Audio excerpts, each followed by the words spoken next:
बहुत लंबे समय से आप बैठे हो। कम ही समय में, अल्प समय में हम सबको अपनी बात कहनी है और बड़ा सौभाग्य है।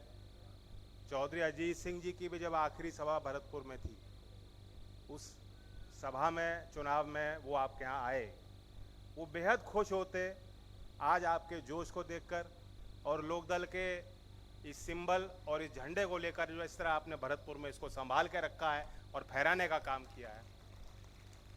अशोक गहलोत जी, जिनके प्रति इतना सम्मान और लगाव राजस्थान की जनता के हर वर्ग में है, जो दिखाई देता है, चुनावी समर में बहुत कीमती समय निकाल के हमारे बीच आए। मैं श्री विश्वेंद्र जी को, जो मेरे आदरणीय हैं, अनुभव में भी बड़े हैं, उम्र में भी बड़े हैं और इस अवस्था में बीमार होने के बावजूद यहाँ आए और घंटों मेरे साथ वो बैठे मंच पे, आपकी बात सबकी सुनी और ब्रज के इस रंग में वो रंगे ही हुए हैं। जब गिरिराज जी का नारा लग रहा था तो शायद सबसे जोर से यही नारा ले रहे थे। इनके फौलादी इरादे को और इनके जज्बे और उनकी ऊर्जा को देखकर प्रेरणा मिलती है। हमारे जोगिंदर रावाना, जो विधायक हैं कांग्रेस पार्टी के, दोबारा दावेदार हैं, आपका आशीर्वाद और समर्थन चाहते हैं, वो भी साथ आए हैं मंच पे। रामकिशन शर्मा जी, आप देखिए, मेरे लिए कितने बड़े सौभाग्य की बात है कि जिन पर चौधरी चरण सिंह जी विश्वास करते थे, आज उन्होंने मुझे आशीर्वाद दिया। हमारे बहुत ही अजीज लोग, गठबंधन के बहुत जिम्मेदार लोग, मेरी मातृशक्ति, मेरे आदरणीय किसान, सभी अभिभावक जो यहाँ घंटों से आए, मैं दिल से धन्यवाद देता हूँ। मैं सुभाष जी को भी बधाई देता हूँ। कोई एक माहौल होता है चुनाव का जो दिखाई दे जाता है। कल अहमदाबाद में टीम इंडिया हार गई। अब उसके कई कई कारण हैं। बहुत लोग सोच रहे थे कि वहां जो गए हैं, जो जोर लगाते शायद जीत जाते, लेकिन हार गई। दुख की बात, वो टीम इंडिया हार गई, लेकिन राजस्थान में दोबारा रिपीट करके ये टीम इंडिया को जिताने का काम आप करेंगे। और उसके कारण हैं कि एक जनता का विश्वास होता है, सरकार डंडे से नहीं चलती। लोकतांत्रिक परंपराओं की अवहेलना करने वाली सरकारें कभी दोबारा नहीं आती। सरकार वो आती है जो जनता का विश्वास जीत पाए। सार्वजनिक जीवन में जो नेता एक बार झूठ बोलता है, कभी कभी चल जाता है, और जो बार बार आपके बीच आके बड़ी बड़ी बात कहेंगे और झूठ बोलेंगे, वो कामयाब लंबे समय तक हो नहीं सकते। अब विश्वेंद्र जी कह रहे थे, उन्होंने तो बहुत एक अच्छा नाम दिया है, मैं तो नहीं कहूंगा। वैसे ही एक नेता आए हैं, 18 तारीख को आए। हम तो उम्मीद करते कि वो याद करते कि 19 अक्टूबर की तारीख कौन सी थी। 18 अक्टूबर में लोहागढ़ में खड़े होकर उन्होंने कहा कि आज दुनिया भारत का लोहा मान रही है। और क्योंकि उनको शौक है अपना नाम सुनने का, आप बताइए, उन्हीं के नाम पे स्टेडियम, उसी स्टेडियम में खुद जा रहे हैं। हमारे यहां परंपरा नहीं थी कि जीवित व्यक्ति कोई कितना अच्छा क्यों ना हो कि अपने नाम से कोई संस्था बनवाए। ये परंपरा नहीं है हमारे यहां कभी। लेकिन चलिए, वो आए तो उन्होंने कहा हमारा डंका बज रहा है दुनिया में, क्यों बज रहा है? तो लोगों ने नाम लेना शुरू कर दिया। जो आते हैं उनके रंग, उसी रंग में जो पुत के आते हैं, उन्होंने नाम लेना शुरू कर दिया। कितनी बड़ी बात है। ये देश का डंका अगर दुनिया में बज रहा है, इसलिए बज रहा है क्योंकि दुनिया में हमारा नाम है। व्यापार के क्षेत्र में, मंडी के तौर पे, हमारी संस्कृति, हमारा लोकतंत्र, वो इतना मजबूत कल भी था और आज भी है और कल और रहेगा। उसका श्रेय देश की जनता के पुरुषार्थ को जाता है, यहाँ के किसानों को और यहाँ के नौजवानों को जाता है, इस मातृशक्ति को जाता है। किसी एक व्यक्ति को देना बेहद गलत। वो आए, उनका तो रिश्ता सबसे निकल आता है। सब जगह जाते हैं, कहते हैं मेरा पुराना नाता है। मैं 30 साल पहले जब जंगलों में जाता था, उससे पहले यहां घूम के जाता था। लेकिन शायद लोहागढ़ से कोई पुराना रिश्ता नहीं निकाल पाए। कोई बात कही इन्होंने रिश्ते की?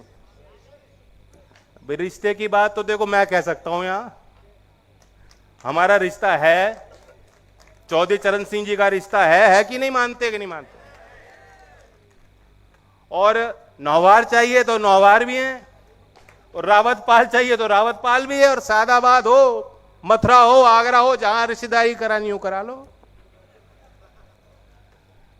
प्रधानमंत्री जी जो कहते हैं, उन्होंने नारा दिया था कि ना खाऊंगा ना खाने दूंगा, लेकिन बिल्कुल ठीक कहा शिवेंद्र जी ने, जो नीति ला रहे हैं, जो अग्निवीर योजना क्या है, ना अपनी शादी मानूंगा ना तुम्हारी होने दूंगा।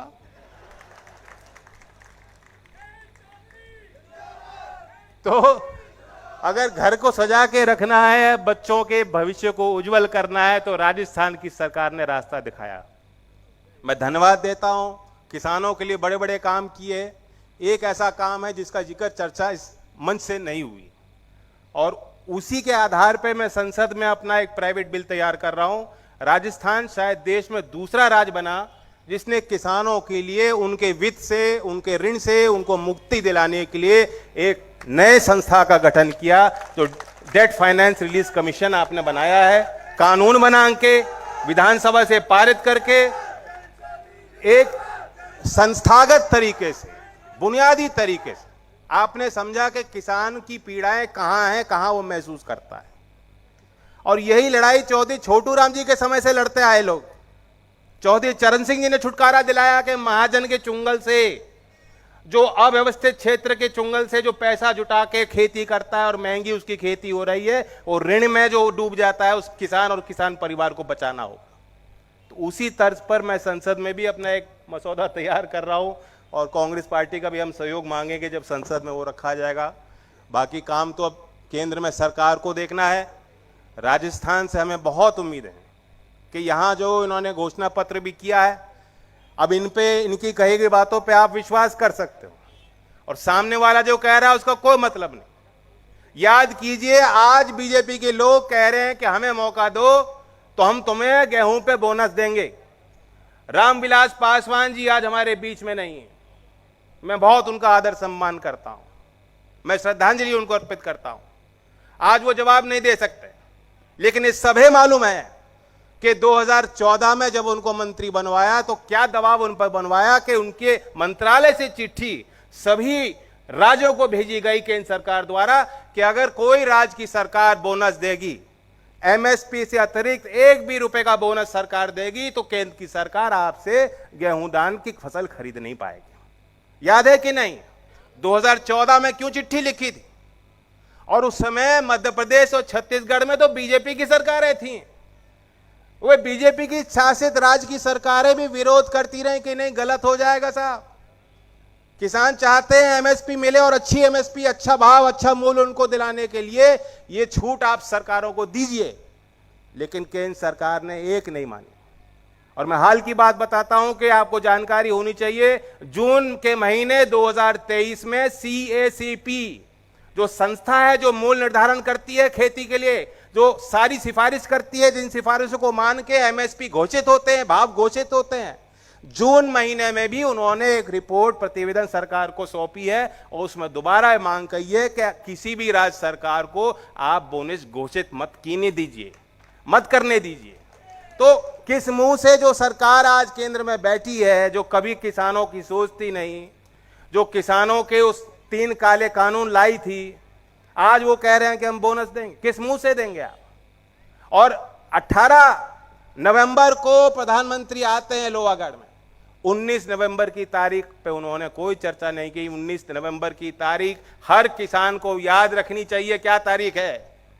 जब देश के किसान संगठनों ने, जिन्होंने सड़क पे 13 महीने बिताए, जो किसानों ने आंदोलन किया आपके लिए, आपके हक की लड़ाई लड़ी, उन्होंने फतेह दिवस मनाया था कि एक दिन हमें मिल गया, अब हम लौट आएंगे। हम विश्वास करें अपनी सरकार पे, उम्मीद करें हमारी सरकार पे कि जो हमने आंदोलन किया उसके आगे सरकार झुकी है। हम हारे नहीं हैं, हमने किसान के सम्मान की लड़ाई लड़ी और हम जीते हैं। वह 19 नवंबर की तारीख भी प्रधानमंत्री जी को याद रखनी चाहिए। लोहा लिया था किसानों से और किसान पीछे नहीं हटे, और बार बार लोहा घर के भी आप तरफ देखेंगे तो भरतपुर की जनता भी, ये पूरे जिले से ऐसे नतीजे आप इस चुनाव में दे दें कि मोदी जी मान जाएं कि लोहा हमने भरतपुर से गलत लिया, किसानों से गलत लिया, वो भी इस बात को मान जाएं। गहलोत जी को आगे भी चुनावी सभाओं में जाना है। मैं अपने तरफ से फिर उनको धन्यवाद देता हूं। ये कारवां हमारा यूं ही आगे बढ़ता रहेगा और हम सब देख रहे हैं कि राजस्थान के इस नतीजे के बाद 2024 में भी हमें इंडिया गठबंधन को और मजबूती देनी है। तो ये उस प्रक्रिया में आपको एक ठोकर, एक धक्का और देना है। अगर आप आज जो बीजेपी की सरकार है, जो युवा विरोधी है, किसान विरोधी है, महिलाओं के साथ इनकी सरकारों में लगातार अन्याय हुआ, मैं कहना चाहता हूं, क्योंकि यहां चुनाव में आएंगे तो कहेंगे डबल एजेंट की सरकार बना दो, महिलाओं की शक्ति के लिए, सशक्तिकरण के लिए, बहन बेटी को बचाने के लिए बीजेपी को वोट दो। यहीं बगल का जिला आपका हाथरस का जिला है। याद कीजिए कि रात में किस तरह से वहां की जो उनकी सरकार है, जो तथाकथित बीजेपी की सरकार है, डबल एजेंट की सरकार है, क्या कृत्य उन्होंने किया कि जबरदस्ती एक गरीब दलित की बेटी को उन्होंने आखिरी क्रिया उसकी कर दी और परिवारजनों को भनक भी नहीं लगने दी और तमाम विरोध हुए। योगी जी ने कहा कि नहीं, ये तो अंतर्राष्ट्रीय साजिश है। तो हमने ऐसे भी मुख्यमंत्री देखे हैं, ऐसी भी सरकारी व्यवस्था देखी है, बिल्कुल चरमरा गई है, जहां कोई जिम्मेदारी नहीं लेना चाहता। और मैं दाद देता हूं कि हमें गहलोत जी से सीखना चाहिए। कितनी बार मुख्यमंत्री रहे, कितनी ताकत उन्होंने देखी है, लेकिन इनके व्यवहार में इतनी सरलता है। अगर इन्हें गलती का एहसास होता है तो कहते हैं गलती हो गई। कोई मुख्यमंत्री जिम्मेदारी नहीं लेना चाहता। आज कोई मुख्यमंत्री अपने प्रदेश में जाके ये नहीं कह सकता कि हमने काम किया है, काम के बल पे हमें वोट दीजिए। और मैं 4 घंटे से मंच पे बैठा हूं, सबने बढ़ाई की है, सुभाष गर्ग की बढ़ाई की है, विश्वेंद्र जी की बढ़ाई की है और राज्य सरकार के कामकाज की बढ़ाई की है। तो मैं बधाई देता हूं और आमंत्रित करता हूं, आप अपनी कार्रवाई को आगे विधिवत चलाएं। धन्यवाद। धन्यवाद जयंत चौधरी। और मैं अब राजस्थान के जन जन के लोकप्रिय मुख्यमंत्री, सुनो, वोट तो मांगी नहीं, वोट तो दे रहे हो ना। कांग्रेस का नारा है